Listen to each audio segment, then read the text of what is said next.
नमस्कार साथियों, आप सभी का स्वागत है सुपर स्टडी मिक्स में। तो आज हम बात करते हैं जो आपका 2025 में एग्जाम होगा एजीटीए का या एजी से रिलेटेड जो भी कोई एग्जाम होगा, तो उसमें जो ये बहुत महत्वपूर्ण टॉपिक रहने वाला है, अनाज वाली फसलें।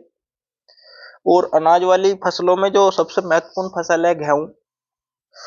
तो ऐसी फसलों से रिलेटेड आपको क्वेश्चन जहाँ एज मतलब एजी का एग्जाम होता है, तो वहाँ पे इन फसलों से रिलेटेड क्वेश्चन पुटअप होते हैं।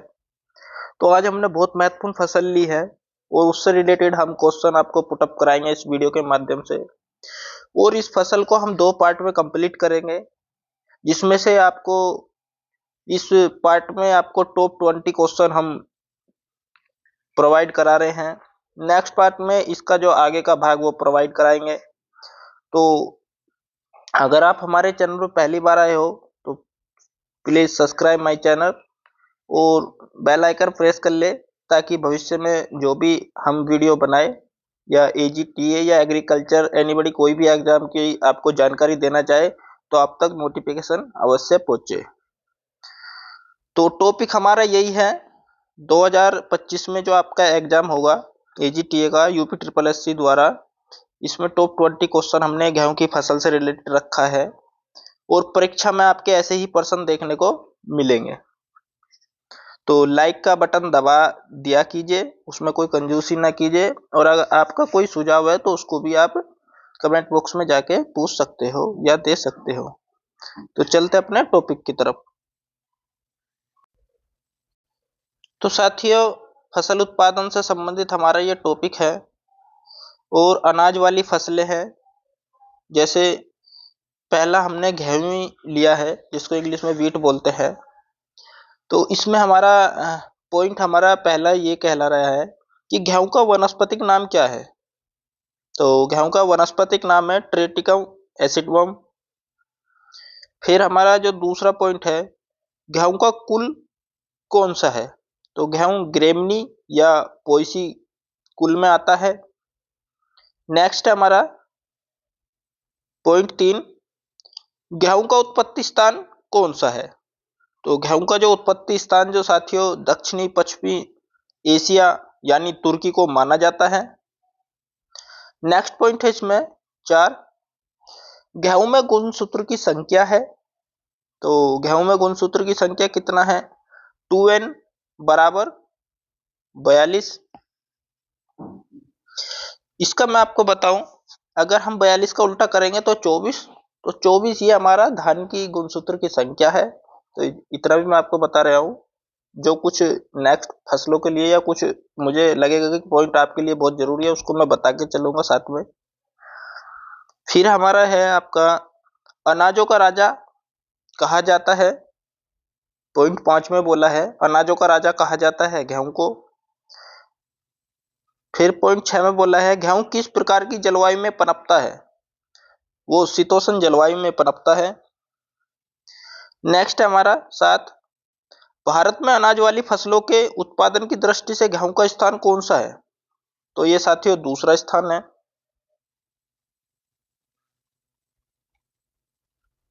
बहुत अच्छे क्वेश्चनों को मैं इस वीडियो के माध्यम से आपको प्रोवाइड करा रहा हूं। नेक्स्ट है 8, गेहूं में दाना व चारे का अनुपात कितना होता है। तो गेहूं और चारे का अनुपात मतलब गेहूं में दाना व चारे का अनुपात का जो अनुपात माना जाता है 1:15। नेक्स्ट प्रश्न है हमारा, गेहूं के लिए उपयुक्त मृदा है। कहने का मतलब है कि गेहूं के लिए उपयुक्त मृदा कौन सी मानी जाती है। तो सैंडी लोम और एलू एलुवियल सोयल ये आपकी गेहूं की के लिए उपयुक्त मृदा मानी जाती है। नेक्स्ट है इसमें पॉइंट 10, गेहूं की फसल के लिए मृदा का पीएच मान कितना होना चाहिए। तो 6 से 8.5 पीएच मान माना जाता है गेहूं की फसल के लिए। नेक्स्ट है 11 में, गेहूं का बीज कहलाता है। तो गेहूं का बीज किस प्रकार का कहलाता है। तो कैरियोपीसस ये आपका गेहूं कहलाता है, कैरियोपीसस। नेक्स्ट है हमारा 12, पॉइंट नंबर 12, गेहूं के दाने का परीक्षण भार होता है। ये देखो साथियों, मैंने अभी 2 से 3 दिन पहले एक क्लास ली थी, तो उसमें गेहूं का परीक्षण भार बताया था कि 1000, मतलब अगर आप ग्राम ले रहे हो भार का दाना, तो उसमें आपके कितने भार होना चाहिए। तो अगर आपने भार निकालना है तो 1000 ग्राम में आपका 38 से 40 ग्राम आपका दाने का भार माना जाएगा। तो गेहूं के दाने का परीक्षण भार होता है 38 से 40 ग्राम, कितने मानक पे? 1000 ग्राम पे। नेक्स्ट हमारा पॉइंट नंबर 13, गेहूं में प्रोटीन की मात्रा होती है। तो साथियों ये हमारा 11 से 12% होता है। नेक्स्ट हमारा पॉइंट 14, गेहूं के दाने में कार्बोहाइड्रेट पाया जाता है। तो ये 68 से लेकर 70 तक माना जाता है, मतलब 68 से 70% आपका कार्बोहाइड्रेट पाया जाता है गेहूं के दाने में परसेंट, मतलब। नेक्स्ट हमारा बिंदु 15, पॉइंट नंबर 15 में क्या है? गेहूं में मुख्यतः रोग लगते हैं। तो साथियों रस्ट, ब्राउन, येलो, ब्लैक, तो ये हमारे रोग लगते हैं गेहूं में मुख्य रूप से। नेक्स्ट 16 है हमारा पॉइंट, विश्व में सबसे अधिक पैदा होने वाले गेहूं की फसल है। तो विश्व में कोई भी अगर फसल है सबसे अधिक, तो कौन सी है? वो हमारा गेहूं ही है। नेक्स्ट पर्सन की बात करते हैं। पर्सन नंबर 17 में क्या बोला गया है? गेहूं की लंबाई कम करने वाला जीन है। तो बहुत इंपॉर्टेंट है साथियों। अभी आप गेहूं की फसल पढ़ रहे हो, तो हो सकता है आपको ये बहुत इजी लग रहे हो, लेकिन जब मल्टीपल तरीके के क्वेश्चन दिए जाते हैं तब पता चलता है कि कौन क्वेश्चन कितना इंपॉर्टेंट है। तो गेहूं की लंबाई जो कम करने वाला जीन्स है, RST जीन कहलाता है।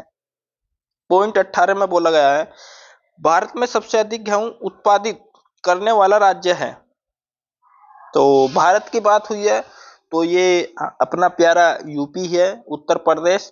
और आप उत्तर प्रदेश के तहत UP SSC द्वारा AGTA का एग्जाम देने जा रहे हो, तो आपको ये चीज अवश्य ध्यान में रखना होगा कि यूपी का एग्रीकल्चर क्षेत्र आपको बहुत अच्छे तरीके से पढ़ना होगा। और कौन से हमारे पर्यटक बने हुए हैं, कौन सी घटना कब क्या, मतलब यूपी का भी आपको स्पेशल जो क्वेश्चन है वो भी मैं अपने चैनल के माध्यम से, वीडियो के माध्यम से आप तक पहुंचाऊंगा। बस आप हमारे चैनल के साथ में बने रहे। पॉइंट 19 है हमारा, गेहूं की सामान्य बीज दर है साथियों।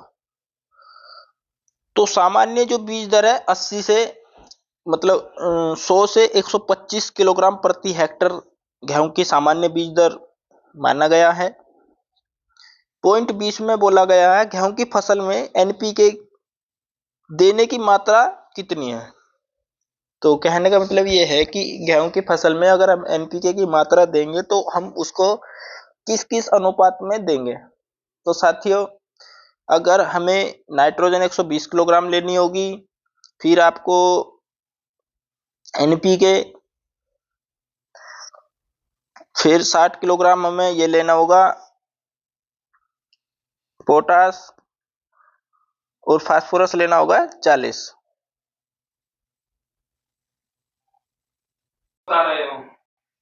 तो इसमें जो आपको लेना होगा 120 केजी आपको नाइट्रोजन, फास्फोरस आपको 60 केजी लेना होगा, और पोटास आपको 40 केजी लेना होगा।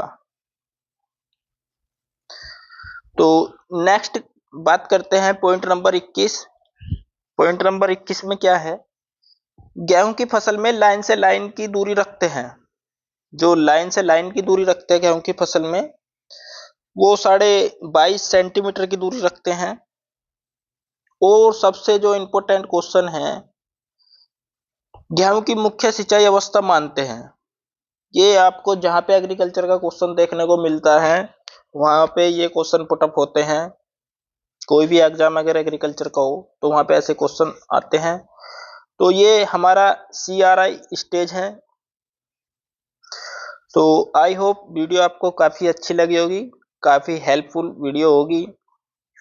कुछ शब्दों में हो सकता है कि आपको ऐसा लगे कि मिस्टेक हुआ है, लेकिन मैंने अपनी तरफ से पूरी 100% कोशिश ये की है कि आपको सही सटीकता से आपको जानकारी दिया जाए।